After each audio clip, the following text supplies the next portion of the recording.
Buenas tardes a todos, ¿me escuchan, por favor? ¿Cómo está? Buenas tardes. Sí, se lo escucho. Buenas tardes a todos. Gracias. Por favor, esperemos unos minutitos a que se conecte el resto Muy buenas y tardes. eso descargamos del material, ¿ya?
Buenas tardes a todos. Ya estamos en una buena presencia. Ok. Bien, vamos a tomar lista en el intermedio de la clase para que puedan conectarse, ¿ya? En el video de hoy, tal vez algunos lo vieron, el video de hoy dura 45 minutos. Así que vamos a hacer clase de corrido los 45 minutos y cerramos con eso, no más clase después de esos 45 minutos, pero cerramos con unas indicaciones que tengo que transmitirles a ustedes para la clase el día martes. Clase el día martes que ya está grabada, que ya tenemos el tema, no se preocupen. Ya está grabado todo, pero son unas indicaciones finales para la clase del martes las que tengo que darles. Al finalizar el video, vamos a pasar lista de hoy, ¿sí? Préstenle mucha atención, esta parte es muy importante. Hola Felipe, buenas tardes. Esta parte es muy importante de lo que van a poder apreciar, porque ya entran en el tema de los derechos, realmente, en cómo se ejecuta el tema de los derechos de protección, ¿ok? Entonces, prestenle atención al video, les dejo conectados en el video para que ustedes se junten conmigo en cuanto termine el video. 45 minutos, en realidad nos vamos a juntar conmigo a las 16:50. Yo voy a estar conectado a esa hora. Estaré en aula también por si acaso, ¿ok?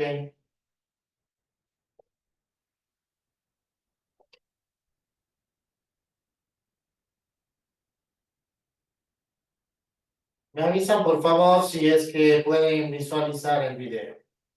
Digamos, la pantalla negra sobre todo. Pantalla negra sí se encuentra, doctor. Correcto, gracias.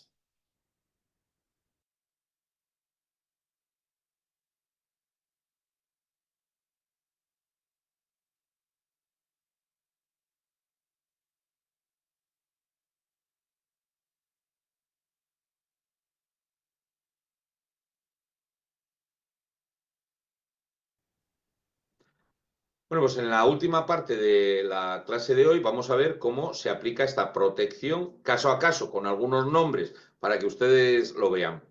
Cuando hablamos de la protección de los principios, no nos referimos únicamente a los denominados principios de protección, que la ley ecuatoriana está en el artículo 10 o que está en el Reglamento General de Protección en el artículo 5, sino que también los organismos o las agencias de protección aplican los principios generales del derecho, más amplios, pero igualmente con criterios interpretativos de tutela de los derechos subjetivos en un sinfín de cuestiones. Miren, yo solo les voy a proponer varios aquí para que vean que los principios de protección de datos personales no están desligados de los principios generales del derecho. Ayer les recordaba yo que, sobre todo cuando se aspira a una protección transnacional, y ya en el ciberespacio casi todo es transnacional, se había utilizado el modelo del sistema de fuentes del derecho internacional público, de manera que a falta de una ley impuesta a toda la comunidad internacional,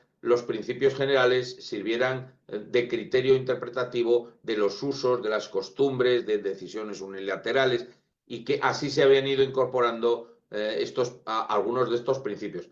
Naturalmente son sustantivamente distintos en el fondo a los del derecho internacional, pero han sufrido o han tenido el mismo o paralelo proceso de consolidación como principios. Y entonces, algunos principios generales del derecho se aplican aquí. Miren, les he puesto aquí una de las resoluciones.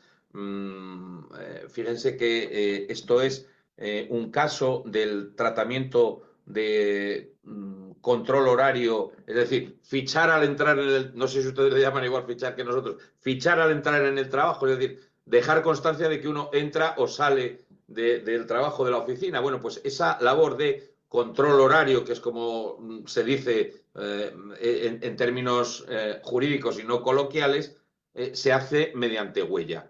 Bueno, aquí lo que ha habido es una queja compartida por los sindicatos de trabajadores, porque ese control horario se hacía de la misma forma que se venía haciendo desde el pasado, sin respetar las últimas, digamos, las últimas exigencias de la normativa de protección de datos. Es decir, se hacía al amparo de una ley española previa a la entrada en vigor del Reglamento General de Protección de Datos. que eso es lo que alegaba la administración para decir, efectivamente, nosotros hacemos que médicos y enfermeros y celadores, es decir, todo el personal sanitario entre en el hospital y fiche con la huella. Al final, así se hace en todas las administraciones públicas del ámbito que sea. No se va en muchos sitios ya con la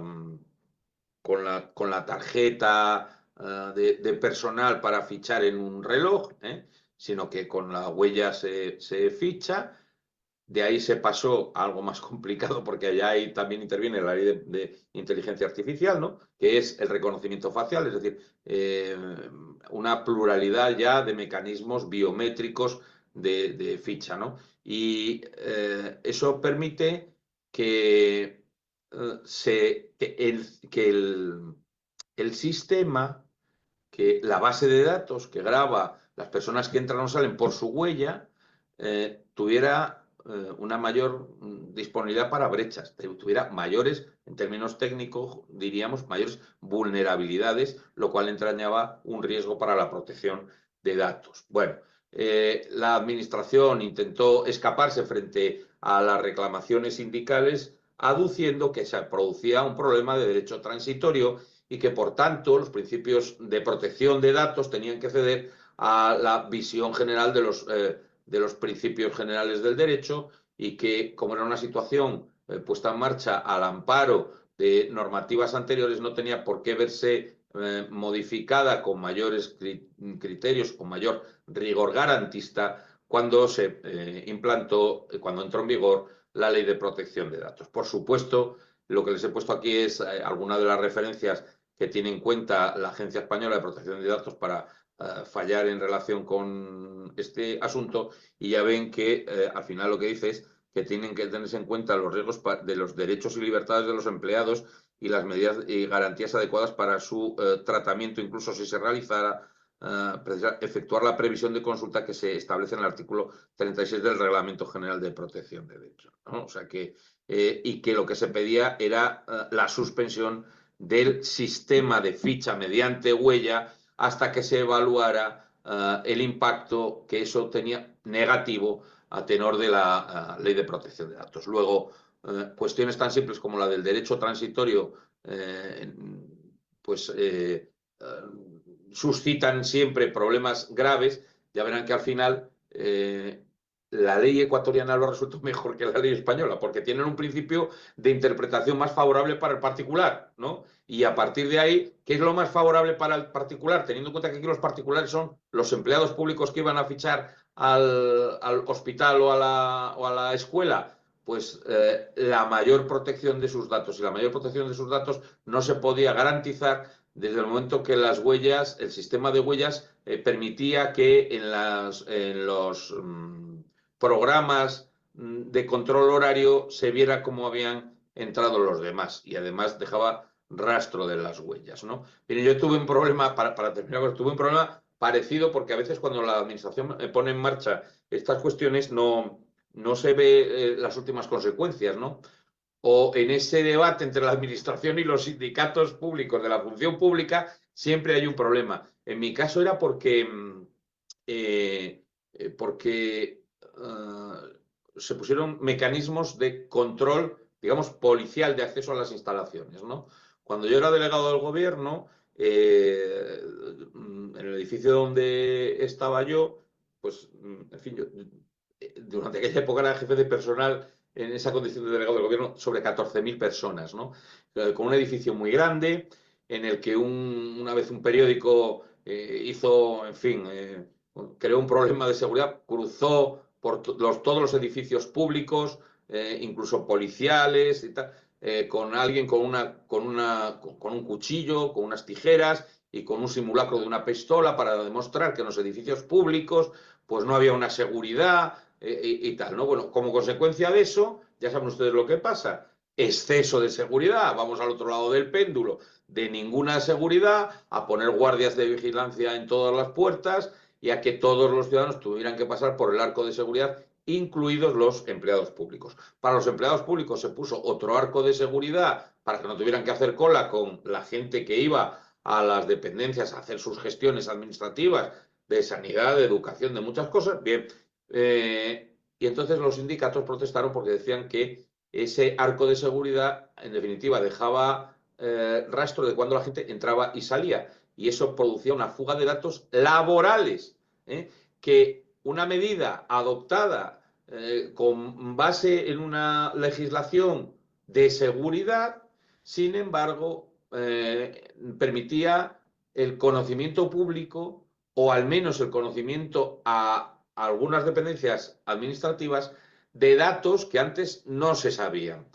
¿Qué representaba esto? Pues ya les puedo decir que, por supuesto, había varios empleados públicos que llegaban a las 8 de la mañana, pasaban el arco de seguridad, fichaban con su ficha en el trabajo, no iban a trabajar, no fichaban de salida, pero salían por el arco de seguridad, volvían a las 2 de la tarde, que es nuestro horario, a las 2:30, pasaban el arco de seguridad, fichaban de salida y se iban. Es decir, los mecanismos de control de seguridad pusieron de manifiesto que había personas que fichaban de entrada a las 8 de la mañana y de salida a las 2:30, su hora, pero que en realidad no habían ido a la oficina. Lo que habían ido era para su casa o para otro negocio o para donde fuera, ¿no? Y el caso es que por la no, en este caso no es una exfiltración deliberada, sino y tampoco es una brecha, sino que por la compartición de datos que suponía el reconocimiento facial de la pasada por el arco de seguridad, pues se tenían otros datos que eran no de seguridad, sino de incumplimiento de la jornada laboral, que dieron lugar a varios expedientes, ya se pueden imaginar, porque había gente que durante 3 meses que estuvo aquello en marcha antes de que se dieran cuenta, todos los días llegaba, pasaba, fichaba, se iba, volvía, fichaba y se volvía a marchar. Entonces, bueno, pues miren, tengo que reconocerles que hubo que quitar ese sistema. Hubo que quitarlo para los empleados públicos porque al final había un cruce de datos que hacía que se superara ese principio que hemos dicho de vinculación a la finalidad de la disposición de los datos. He querido traerles este ejemplo, que no les traigo ninguna documentación, porque forma parte de mi experiencia pasada al frente de una administración pública. En esa protección de los principios generales del derecho, pues es muy frecuente que las empresas sancionadas acudan a la invocación de 2 principios, en fin, estos son, como decimos siempre, las generales de la ley, ¿no?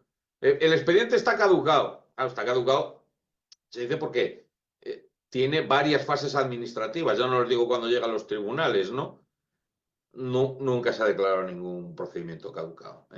No han caducado porque no ha dejado, ni ha prescrito las infracciones, ni ha caducado los expedientes en cuanto que se están moviendo constantemente con las alegaciones de las partes. Pero bueno, es una invocación que se hace. Pero sobre todo el de non bis in idem, porque normalmente aquí hay una sanción que tiene que ver con asuntos que no son exclusivamente de protección de datos, que no son penales. Ahora veremos, ya se pueden imaginar ustedes que cuando son penales, pues ahí cedió cualquier controversia. Que a su vez están siendo objeto de controversia, por ejemplo, civil o en los tribunales judicial, pero en materia civil o administrativa. Y por tanto, se dice, como ya está residenciado en esa reclamación judicial, no me pueden ustedes abrir este procedimiento hasta que eso termine. Eso sí, con la esperanza inconfesa de que la infracción prescriba, ¿no?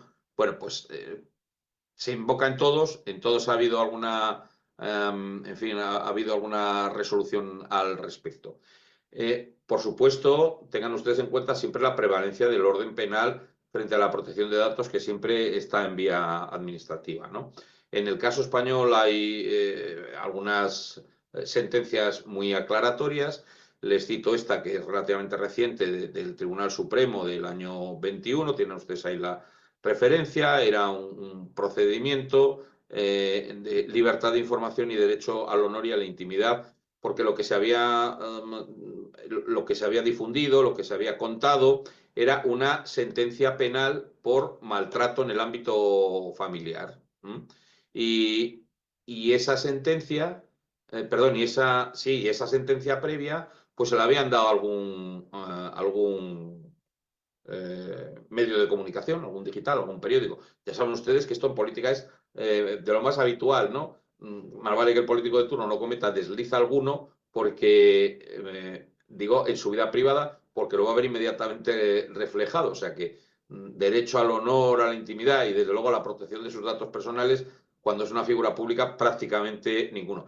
No sé ustedes, pero nosotros tenemos una, en fin, acrisolada y muy asentada jurisprudencia que dice que los políticos no tienen derecho a ese honor, ¿verdad? Porque su vida es pública y entonces no, en fin, con ellos no va la protección al honor que va con los ciudadanos normales por razón de la dedicación pública. Pero bueno, en este caso, el demandante en la vía civil había sido condenado, pero no tenía por qué ver, digamos así, sus trapos sucios o sus condenas expuestas, aireadas en los medios de comunicación, ¿no? En cuanto que se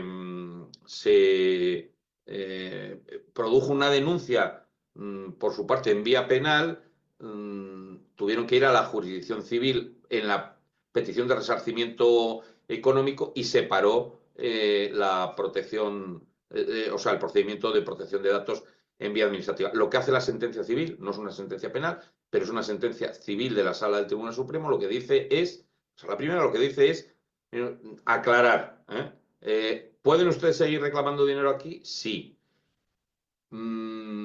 El periódico decía, no, tenían que haber ido en la ley de protección de datos, me tenían que haber sancionado por ahí y no pedir aquí una indemnización. Y lo que dice el Tribunal Supremo es, no, mire, no le pueden pedir la sanción por la protección de datos porque como hay un procedimiento penal, tiene que parar. Luego, o bien se ve una responsabilidad civil subsidiaria en el procedimiento penal, o bien puede haber una reclamación directa de daños y perjuicios en vía civil, porque lo que no puede haber es una sanción administrativa.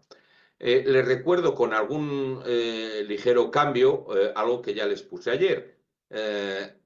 Aquí lo que refiero son los casos de sanción por inaplicación de los principios. ¿Qué es lo complejo? Lo que tienen ustedes ahí en rojo. ¿Qué es lo diferente en su país? Lo que tienen ustedes ahí en azul, que está más desarrollado en su ley que en las leyes europeas. Por tanto, cuando se habla de minimización, también se habla de pertinencia de los datos, se habla de proporcionalidad en el tratamiento. Cuando se habla de exactitud, su ley habla también de calidad y se habla de un principio de seguridad en la conservación.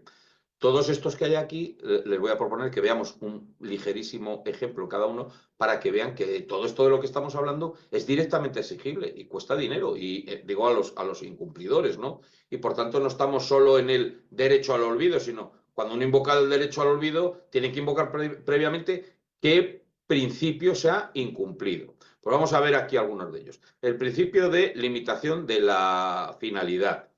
La mayoría, este es el que ocasiona la mayor cantidad de reclamaciones que ven los organismos de protección de datos y también que ha llegado a la jurisprudencia, ¿no? ¿Por qué? Pues porque se piden datos para unas cosas y al final se terminan recopilando muchas. No se delimita claramente, y ahora el reglamento lo pide y las leyes nacionales lo piden, que se delimite la finalidad para la que se recaban los datos, porque en función de esa finalidad va a haber que establecer qué datos son los que tienen que hacerse accesibles, ¿no? En cada uno de estos casos le voy a citar el principio, por qué es un problema, y les voy a poner aquí o alguna resolución o alguna noticia de prensa que simplifica tener que no andar mirando muchas resoluciones mucho más extensas. Meta se lleva la palma de las mayores multas de protección de datos que se han impuesto a las grandes tecnológicas. Fíjense, esto, Meta es la agrupación de todas las empresas alrededor de los negocios de Mark Zuckerberg y de Facebook, ¿no? Fíjense la cantidad de dinero de multas impuestas por no respetar los principales principios de la Ley de Protección de Datos. Estamos hablando de multas en Europa, solo en Europa. Estas son en fin, que tienen, pues fíjense, aquí 2.270, o sea, perdón, 2.270 millones de euros. Bueno, vamos a considerar que más o menos, que están en paridad euro-dólar, para no complicarle a ustedes mucho, ¿no? 2.000 millones de multas impuestos a un solo grupo empresarial, casi todos por contrariar el principio de limitación de finalidad y pasarse, como tienen empresas que trabajan en distintos sectores, se piden muchos datos, se recaban muchos datos, porque así unos sirven para una finalidad, para un sector, otros para otras empresas. O sea, no hay verdadera limitación de la finalidad, porque eso obligaría a que cada una de las empresas pidiera los mismos datos. Como los van recabando muchas veces a través de las redes sociales, pues los van utilizando en mucho empacho por su parte, pero claro, las multas son cuantiosísimas. Fíjense, 2.270 millones, ¿no? Principio de minimización de los datos. Es directamente dependiente del principio anterior. Ya vimos ayer la teoría, no les voy a volver a recordar hoy en qué consiste cada uno de esos principios, sino que es verdad que tienen mucha relación la limitación de la finalidad con la minimización de los datos, porque estos dependen de la finalidad para la que han sido recogidos.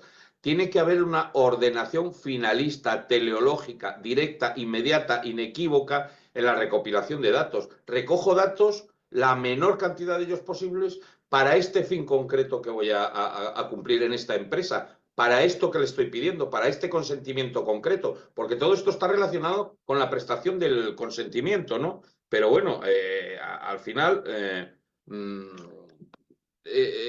están profundamente vinculados unos con otros, ¿no?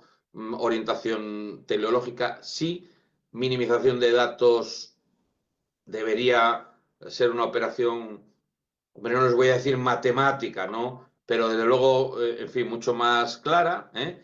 Y les estoy poniendo aquí un ejemplo de los últimos que ha hecho la Agencia Española de Protección de Datos, ¿no? Alerta sobre el uso de casillas de identidad de género que se piden para otras cosas, datos relativos a la identidad sexual, a la orientación de género de las personas que se relacionan con la administración pública y que terminan siendo filtrados, por ejemplo, para la actividad laboral, para la contratación.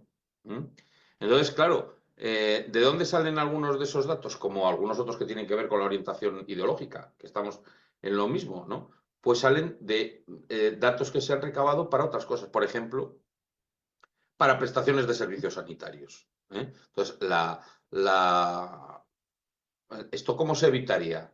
Oiga, pues para unas cosas no es necesario que pidan tantos datos. Por eso tienen datos sobrantes para otros fines. Tendrían que minimizar los datos ajustando de manera altamente restrictiva aquellos que son imprescindibles para acometer una relación jurídica, comercial, una transacción, ¿no? También con íntima relación con lo anterior está el principio de pertinencia. Tiene no solo que recogerse la menor cantidad posible, no solo limitarse a unos fines específicos, sino que en función de esos fines sean pertinentes los datos, sean verdaderamente útiles. La impertinencia viene como consecuencia de que normalmente se piden datos por exceso que no es necesario saber y si no, tengan ustedes en cuenta cuando le den a los próximos consentimientos, ya verán cómo les piden muchos datos, ¿no? Este principio de pertinencia es la base para pedir algunos derechos de los que vamos a hablar mañana, como los derechos de supresión parcial o del derecho de supresión total o el olvido, ¿no? Miren aquí, tienen una sanción de 20.000 euros a una empresa que lo que no quiere hacer es suprimir datos que son superfluos para lo que esta empresa está haciendo. O sea que al final hay gente que se molesta en decir, esta empresa ha recabado más datos de los que necesita para el contrato que yo tengo. ¿Por qué? Miren, no sé si a ustedes les pasa ahí. Aquí al final se terminan haciendo grandes grupos empresariales. Total que si yo hago un contrato de adhesión para un suministro de gas o de electricidad o de teléfono, me termina preguntando por todo lo demás. Oiga, yo estoy contratando el teléfono con ustedes. ¿Para qué me pregunta cómo es la calefacción de mi casa o el aire acondicionado de mi casa? ¿Y a usted qué le importa para el teléfono que me tiene que poner? ¿No? Pero termina preguntando por todo, porque esos datos o los pasan a otra empresa del grupo o lo monetizan y esas bases de datos se las venden a otro. Luego nos vuelven locos. en casa. Aquí mucha lista Robinson, ¿no? Esa lista que promueve la Unión Europea, donde te apuntas tu número de teléfono o de celular, de móvil, o tu dirección de correo electrónico, para que no te hagan llamadas a horas intempestivas queriendo colocarte un seguro, que cambies de empresa de teléfono, de empresa proveedora de servicios de televisión, de empresa de electricidad, todo eso sale de los mismos sitios. ¿De qué? De un exceso de datos. Entonces, esta sanción viene con 20.000 euros. Bueno, viene como consecuencia de alguien que se enfada porque le han pedido no sé cuántos datos para un contrato que es de adhesión. Ojo, porque yo igual puedo decidir si en mi casa quiero ver 1 o 25 canales de televisión, pero igual lo que no puedo decidir es qué empresa suministradora, comercializadora, minorista me da la electricidad en casa. Y si esa empresa me empieza a pedir información sobre muchas otras cosas porque va a monetizarlo, yo puedo ir a la Agencia de Protección de Datos y decir que no son pertinentes estos datos para la finalidad que se busca. Bueno, si tienen que ser pertinentes, si tienen que ser proporcionales, hasta ahora, ¿por dónde se iban escapando las empresas? Diciendo que estos principios en realidad son excesivamente abstractos y que no se singularizan o que no se encarnan concretamente en reglas directamente exigibles a las empresas para que sean capaces de adecuar sus criterios de proporcionalidad o de finalidad exacta o de minimización de datos. ¿Qué es lo que se está haciendo desde la Unión Europea, como ven aquí, desde el supervisor? Pues lo que se está haciendo es dar directrices para la evaluación, de la proporcionalidad. Como la mayoría de las empresas se quejaban de esto y todas sus alegaciones en los recursos de las multas iban por esta vía, oiga, me está usted diciendo que mis peticiones de datos son impertinentes o son excesivas, pero ¿y esto yo cómo lo evalúo? Bueno, pues lo que se está haciendo por los supervisores europeos, que se lo agradecen mucho a los supervisores nacionales, es dar estos criterios, estos guías interpretativas, son, como están viendo aquí, guías informatizadas que sirven para automatizar o para objetivar el análisis de proporcionalidad, para evitar la subjetividad, para evitar que alguien diga, bueno, pero es que a mí me conviene mucho para saber qué suministro de energía eléctrica le tengo que dar, para saber si consume más o menos televisión, saber cuántas cadenas de televisión tiene y si se lo están vendiendo, pues no sé, a Disney Channel, a HBO Max, a Netflix o a quien sea. Oiga, usted para darme electricidad le tiene que dar igual si yo la uso para afeitarme por las mañanas o para ver la televisión. Entonces, lo que hacen estas guías públicas es mostrar un camino del que las empresas se pueden valer o no, pero ya no tienen la escapatoria de no saber cuál es el criterio objetivable. Lo mismo para el principio de exactitud. Tiene, afortunadamente, una consideración bastante dinámica, lo cual obliga. Yo ya les dije ayer que no les iba a hablar de la responsabilidad proactiva, pero en virtud de la conjunción o de la interacción con ese principio concomitante de actuación proactiva y responsabilidad proactiva, tiene la obligación no solo de que los datos sean exactos, sino que se mantengan exactos a lo largo del tiempo, ¿no? Que cuando las empresas almacenan datos los actualicen, porque igual la desactualización de los datos va en perjuicio del titular de esos datos. Fíjense, Vodafone, grandísima empresa de telefonía, sancionada con 112.000 euros por no actualizar los datos personales de una clienta. De una. O sea, le ha costado 112.000 euros una clienta. Si todos reclamaran, pues no se preocupe que Vodafone se molestaría inmediatamente en tener actualizados sus datos, o por ejemplo los bancos en relación con la no cancelación de datos de créditos vencidos y ya satisfechos, ¿no?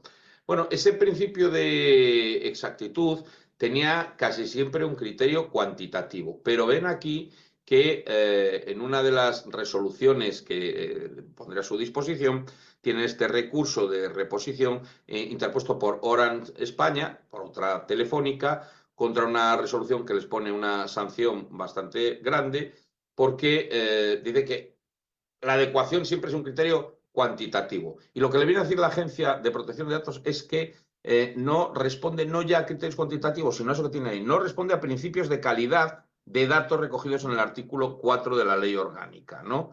El artículo 4, referente a la calidad de los datos, establece que serán exactos y puestos al día de forma que... Es decir, que ya hay un criterio cualitativo, crecientemente cualitativo. Vienen a decirle, mire, no me ande discutiendo dato más o dato menos porque usted sabe muy bien que está recopilando más datos o que está manteniendo datos inexactos porque no quiere contratar gente para mantener los datos actualizados, por ejemplo, ¿no? Principio de integridad. El principio de integridad hay que aplicarlo no solo a los datos, sino enteramente a las bases que almacenan o atesoran esos datos. Es decir, se ha impuesto en la doctrina constante de las agencias la idea de inseparabilidad de los datos y hacen referencia a la integridad, por tanto, el no troceamiento de esos datos. Miren aquí, la Agencia Española de Protección de Datos multa a CaixaBank, uno de los grandes bancos, no ya españoles, sino europeos, con, la verdad es que ahora mismo no veo el número de millones con el que lo multa, por mostrar a terceros los datos de las transferencias de los clientes. Perdón, los datos de las transferencias. ¿Por qué? Pues porque como los va separando por paquetes, había gente que le llegaba lo suyo y lo del vecino. Bueno, pues, miren, pero esto no viene como consecuencia de una brecha de seguridad, de que hayan querido deliberadamente incumplir el principio de confidencialidad, sino que no aplicaban perfectamente el principio de integridad de sus bases de datos, ¿no? Unas para unas cosas, otras para otras, ¿eh? Y eso es un grave problema. Principio de confidencialidad que muchas veces se confunde con el principio de privacidad. Mira, les pongo yo aquí 3 casos que si vamos a analizarlos, el caso Schrems, el caso de Google España y el caso Ryanair del año 2018, Ryanair tiene muchos casos no solo de protección de datos, sino también de competencia. Bueno, este es de 2008 de protección de datos, pues tienen otro de competencia. En realidad, aplican el principio de confidencialidad y a mi juicio la Agencia Europea lo hace de forma errónea, porque confunde confidencialidad con privacidad. Una cosa es que Ryanair no tenga por qué compartir los datos personales, porque al final Ryanair vende todo, con los vuelos de bajo coste, termina vendiendo también los datos de las personas que vuelan, es lo que pasaba también con Google en relación con el derecho al olvido, pero en realidad aquí no estamos ante un problema de confidencialidad, sino de privacidad. Si recuerdan ustedes, ayer lo que dijimos es que la confidencialidad tiene que ver con el deber de secreto o deber de sigilo, de no contar algunas cosas. Por tanto, si es un deber, es que tiene una base previa, un principio de tipicidad, si es de orden penal, o un principio de legalidad o de juridicidad que obliga a guardar silencio al respecto. Esta es una advertencia del año pasado que se va a reiterar este año. Las fotos de la cena de Navidad del trabajo. Miren, cuántos salen un poquito perjudicados o habiendo bebido un poquito de más en las cenas de Navidad del trabajo. Sacar una foto de los compañeros de trabajo en la cena de Navidad sin su consentimiento y por tanto sin la posibilidad de que el que no quiera salga pixelado, constituye una infracción de ¿qué? ¿De la confidencialidad? No, porque ninguno de nosotros tiene un deber especial cualificado de guardar silencio, sino una infracción de privacidad. ¿Quiénes tienen un deber de confidencialidad? Tradicionalmente se asignaba a los profesionales del ámbito sanitario. Tienen que guardar secreto, no contar las afecciones, las patologías, las enfermedades que tenemos, que no contar los datos de nuestro historial médico, ¿no? Para que esto sea así, siempre, desde el momento que existe la protección de datos, todas las agencias públicas de sanidad se han aplicado a hacer estas mismas guías de protección de datos personales en referencia a ¿qué? Al secreto profesional en el ámbito profesional correspondiente. En este caso, el secreto de la salud. Y como ven aquí, les dejo uno que ha hecho la Sociedad Española de Salud Pública con la adaptación que ya está puesta al día de la normativa del Reglamento General de Protección de Datos. No solo los profesionales sanitarios, porque parece que son solo los sanitarios. Les dejo aquí una comparativa para el caso de varios países del sistema continental, Francia, España, Italia, por ejemplo, Portugal, no es muy distinta a la suya, de la aplicación del principio de confidencialidad a las profesiones jurídicas, más allá de los deberes puramente deontológicos que nos marca como operadores jurídicos los respectivos colegios profesionales cuando los hay, o corporaciones públicas, o el deber que nos impone el ejercicio libre de la profesión de abogado, por ejemplo, ¿no? Y se correlacionan, pero no son exactamente iguales. Por tanto, la normativa de protección de datos exige otros mayores, cualificados, especiales, muy específicos. Eso es a lo que se refiere el principio de confidencialidad y no a la privacidad, ¿no? Principio de confidencialidad, que les dejo esta resolución que a mí me ha encantado, de la Agencia Española, que a quien multa es a la Guardia Civil, es decir, al Cuerpo de Policía Militarizada Español, que entre otras cosas tiene la competencia de las sanciones de tráfico, del tránsito, y que se impone, por tanto, el principio de confidencialidad incluso a los cuerpos policiales. Como ven, le riñen y le sancionan al Ministerio del Interior porque las actuaciones administrativas pueden resultar accesibles a otras personas que no forman parte de la unidad que tramita la sanción, pues por un exceso de velocidad, por conducir bajo los efectos del alcohol, por una conducción temeraria. Quiere decir, oiga, que sean todos de la Guardia Civil, que sean todos de la policía, no quiere decir que cualquier policía pueda entrar a mirar ahí los datos de las multas, de las sanciones, sino que tienen que ir directamente de quien tramita un expediente concreto sancionador al interesado, en este caso al expedientado o multado. Y lo que se hace es, como la Guardia Civil tiene bases de datos abiertas, le sancionan porque no han ido cerrando esas bases de datos. Bueno, ¿qué quiere decir esto? Que tenemos a la hora de hacer la protección que ponderar los bienes jurídicos. El derecho de privacidad, perdón, el derecho de confidencialidad, el principio de confidencialidad obliga a que siempre se guarde silencio sobre estas cuestiones. Pues no lo obliga siempre. Hay algunos casos en los que existe la posibilidad de que no haya una aplicación de ese deber especial cualificado de guardar silencio. ¿En qué caso se produce esto? Pues cuando está en juego, por ejemplo, la vida de las personas. Digo, por ejemplo, y en realidad es el único ejemplo. Tenemos una sentencia aquí del Tribunal Constitucional Español de hace 24 años que dice, miren, en el caso de que la vida de una persona corra peligro, que de verdad corra riesgo de muerte, no podemos andar aquí con la protección de los datos de su historial médico, que firme una... Es que igual la persona que está a punto de morir ha sufrido un infarto, ha sufrido un accidente, no está en condiciones de firmar un acta de confidencialidad o un permiso o un consentimiento escrito, sino que se está en riesgo su vida y, por tanto, los profesionales sanitarios que están intentando salvársela pueden entrar a buscar todos los antecedentes de su historial médico y eso es verdaderamente, bueno, yo creo que justificado en el caso de todos estos riesgos verdaderamente vitales. Es verdad, se lo dejo en verde para que lo vean claramente, que su interpretación, la interpretación de este criterio de ponderación de bienes jurídicos en presencia de tal forma que prevalezca el derecho a la vida, debe ser interpretada de forma muy restrictiva y muy limitada y siempre en relación a una situación concreta, no de, bueno, tiene una enfermedad muy grave, vamos a ver lo que tiene ahí. No, está en riesgo inmediato, instantáneo su vida, pues ahí hay que aplicarlo. ¿Cuáles son, a mi juicio, se los dejo simplemente apuntados porque ya terminamos, los desafíos de confidencialidad en el futuro inmediato? A mi juicio, 3.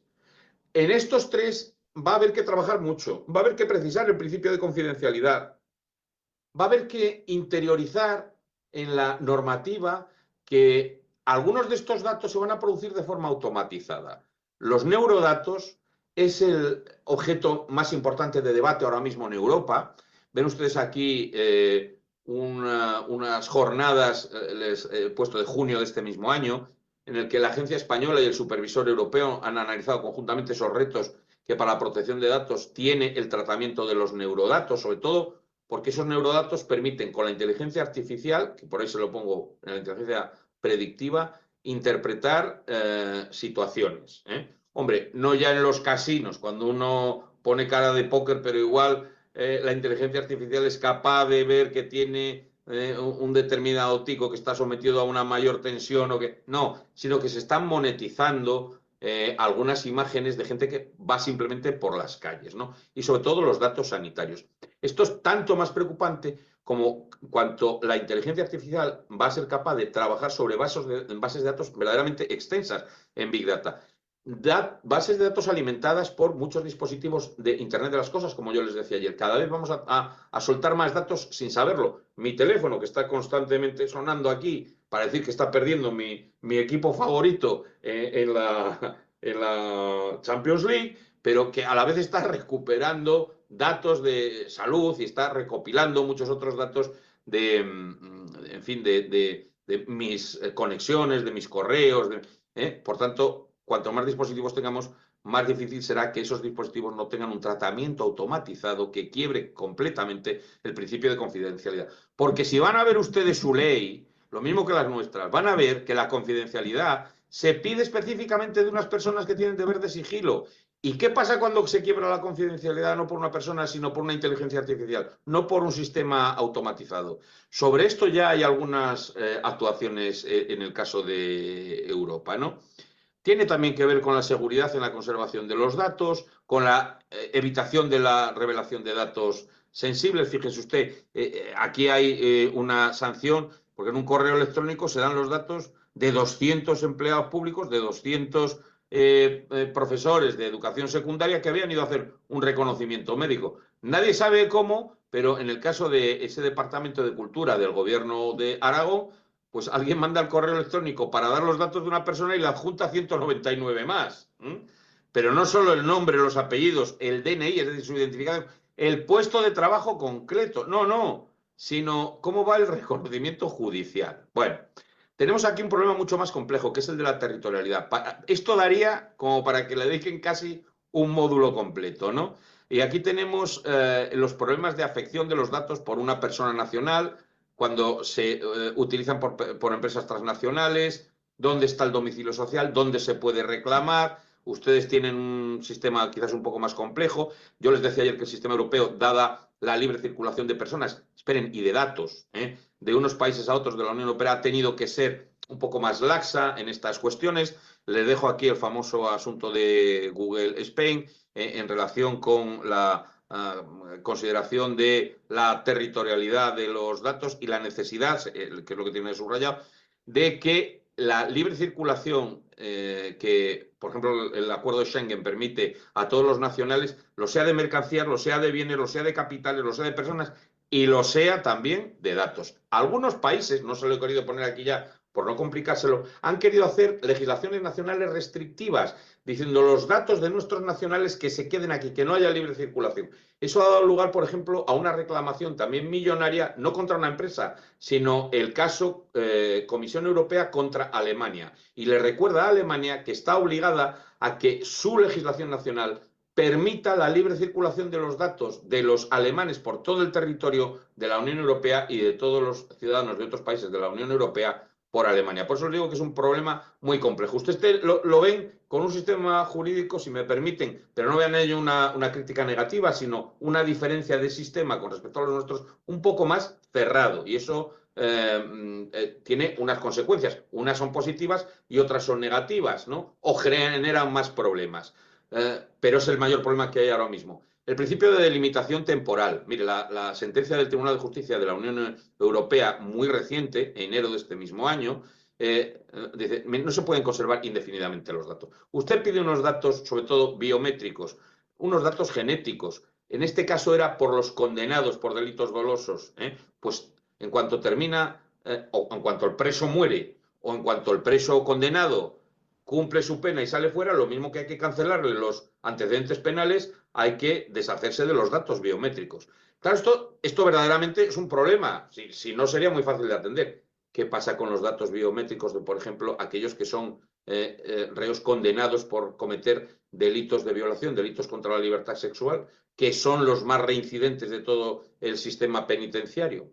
Se guardan los datos genéticos, se guarda el ADN de las personas condenadas por violación, de quienes han cometido actos contra menores, por ejemplo, o hay que cancelarlos. Este es un debate jurídico muy complejo y que difícilmente se va a abordar exclusivamente por el derecho digital, sino que tiene un componente penal, penitenciario, muy acusado, incluso criminalístico y no solo jurídico, y hay que atender ello. El principio de responsabilidad y el monopolio de los datos. La Unión Europea está absolutamente en contra del monopolio de los datos, de que las empresas que cojan unos datos los comercialicen pero no los suelten, ¿no? Y sobre todo cuando son intermediarias de otro, en este caso es una plataforma Meta, que ya saben, que son los de Facebook y compañía que les he dicho antes, a veces se quedan con datos que están manejando simplemente como gestores del software, cuando tenían que ir a una empresa tercera con la que estamos contratando, ¿no? Y luego, les decía para terminar, aquí ya estamos en el problema del principio de la responsabilidad. Como van a hablar de la responsabilidad proactiva, no voy a incidir mucho en ello, pero aquí ya no llega todavía un año, ya recayó la primera sentencia del Tribunal de Justicia de la Unión Europea en relación con la responsabilidad de la protección de los datos, que tiene mucho que ver también con lo que estableció luego el reglamento de inteligencia artificial 3 meses después y las decisiones automatizadas. Esto es lo que pasó, es el famoso caso Sufa, una empresa que lo que decía es si alguien es solvente o no es solvente en función de una inferencia que hace un algoritmo matemático, que es un tratamiento automatizado de los datos. No lo hace una persona, no lo hace un contable, no lo hace un economista, lo hace un robot y dice si una persona es fiable o no para que le den un préstamo y lo devuelva. Es decir, lo que esta sentencia ha puesto de manifiesto es la necesidad de levantar el velo de las decisiones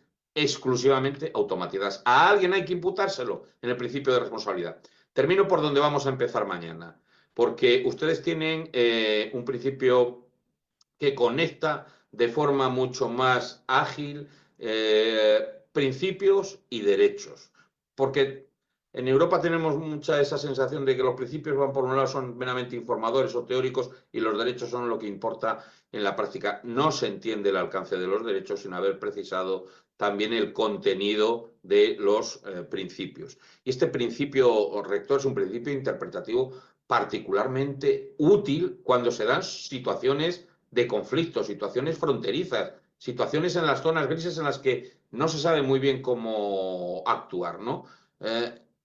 Si este principio hubiera existido antes en la normativa europea, pues se habían resuelto casos muchísimo más complejos y que han durado muchísimo más. Este de Google, por ejemplo, que ha terminado con una multa de 10 millones de euros a Google Europa, se hubiera terminado muchísimo antes. Por eso, lo último es que se considera que los principios crean lo que se ha venido a denominar en alguna sentencia de los tribunales europeos, esto que tienen ahí señalado, un escudo de privacidad, que los principios vienen a ser una interpretación de cómo hay que aplicar de forma completa, íntegra, no solo literal, sino también atendiendo al espíritu de la norma, todos los derechos de protección de los titulares y no solo la mera protección, la integridad física de los datos. Ese escudo de privacidad, con ello termino, es exactamente el resultado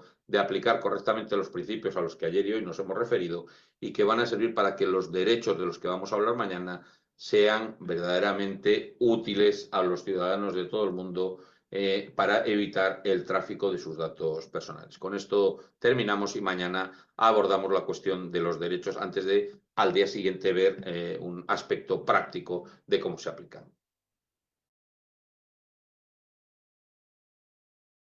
Bien, chicos, ¿cómo van? Buenas tardes. ¿Están ahí presentes? Buenas Ausentes. noches, sí. Buenas noches. Buenas noches a todos. ¿Cómo van? ¿Cómo van? A ver, no sé si pueden prender la cámara un ratito. Gracias, Diego. Gracias a todos. Prendí la cámara, buenas noches, doctor, pero como estamos sin luz, entonces no se me ha de ver. Sí, sí. Está Yo de que igual consume manera datos. tengo Buenas. inconvenientes con la cámara. Por la cuestión de luz solamente estoy con... Tranquilos. A ver, vamos a ver si me acerco un poco también. Ok. Como todos ustedes aquí también trabajando.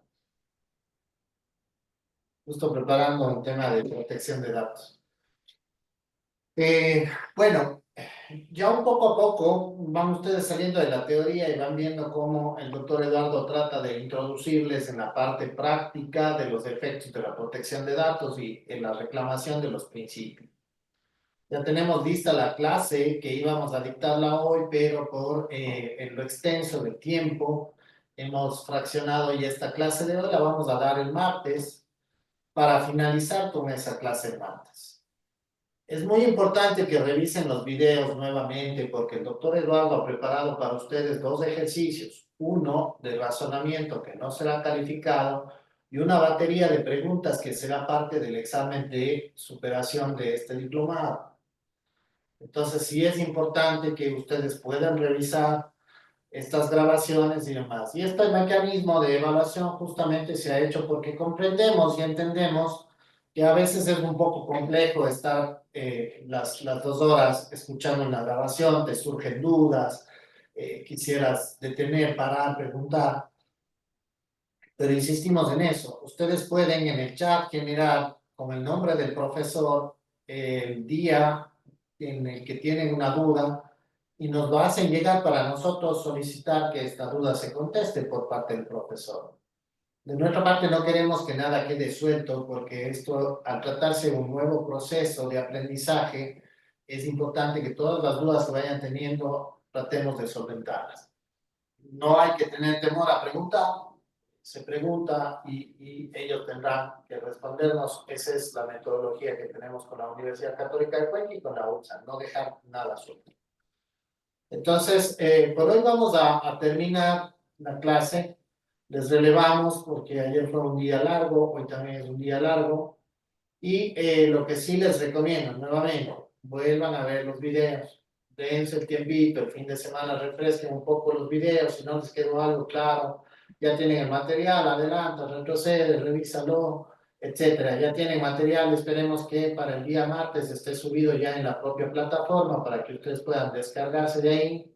Salvo que, si es de su interés, también lo pongo en el WhatsApp. Lo puse, de hecho, en el WhatsApp en una carpeta zip y lo puse así comprimido porque son varios archivos y no hay cosa más, digamos, tediosa que te lleguen 20 archivos al mismo tiempo. Ya en el teléfono es como complicado.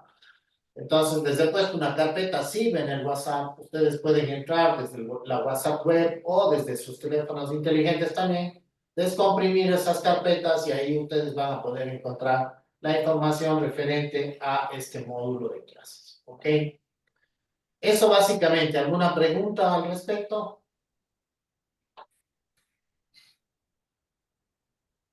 ¿Qué les pareció el video de hoy y la clase de hoy? A mí me gusta mucho. Ya te da clases prácticas. Cítalo. Bueno, no como pregunta, sino lo que usted decía, las grabaciones de las clases, o sea, claro que pueden acceder para que puedan bajarse, como usted decía, del zip. Además, lo que estamos subiendo nosotros en la plataforma del EBA son las clases grabadas con los links que yo les estaba enviando.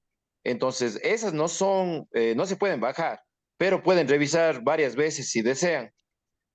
Por si se les hace muy pesado los videos en la computadora de ustedes, por ejemplo. Entonces, el EBA sí va a estar con el material que indica Carlos y también con lo que puedan revisar las grabaciones de la clase total, o sea, desde que inicie el Zoom hasta que finalice. Gracias, Ítalo. Sí, yo les he puesto el condensado. Recuerden también en el WhatsApp están los 4 videos, recuérdenlo. Si es que se les hace muy pesado, pues bien, tenemos la opción de la aula EBA y donde ya Ítalo se está encargando de cargar todo este material y todas las cosas y todo el tema, ¿no? Porque ya se pasó, Ítalo, ya tienes todo el material del martes también, ya se puede cargar. Le interrumpo, doctor. Ayer Sí. yo entré a la idea para buscar justamente los videos de las clases, pero no encontré, no sé si estoy buscando mal o en qué sección está subido. Le respondo, Katy, verá, el material de las clases del martes y miércoles, bueno, yo estaba enviando al grupo de WhatsApp, pero el material que me envió Carlos ya fue subido el día de hoy. Faltaría solo esta clase de ahora, porque ya igual me mandó por correo adelantados. Lo que pasa es que una compañera mía es la que sube en el aula EBA, pero como le comunicaba, de la semana anterior, por ejemplo, fue enviado a los correos electrónicos. Y de esta semana se están siendo enviados al grupo de WhatsApp para que puedan revisar. Perfecto, gracias, Ítalo, muy gentil. No tiene de qué a las órdenes. Listo. ¿Algo más? Todo tranquilo, podemos dar por fin. Entonces, siendo las 7 hoy, les dejo para que justamente puedan adelantar en la búsqueda del EBA, que vayan viendo ustedes en el aula a esta hora, vean el material que les hemos cargado, denle una revisada. Insisto, este diplomado tiene una evaluación final. Sobre este módulo hay una batería de 20 preguntas ya listas para poder ser subidas en su momento. Y un trabajo que no será calificado, como ustedes saben, que es un trabajo como en el primer módulo, un trabajo que hay que desarrollar en relación a la tendencia del módulo y que se subirá también oportunamente al aula, ¿sí? Así es que conmigo nos vemos el día martes, Dios mediante, que tengan un buen fin de semana. Muchas gracias. Gracias, doctor. Gracias, doctor. Una buena noche. Gracias. Buenas Fin de noches. Muchas semana. gracias. Gracias, doctor, que pase bien.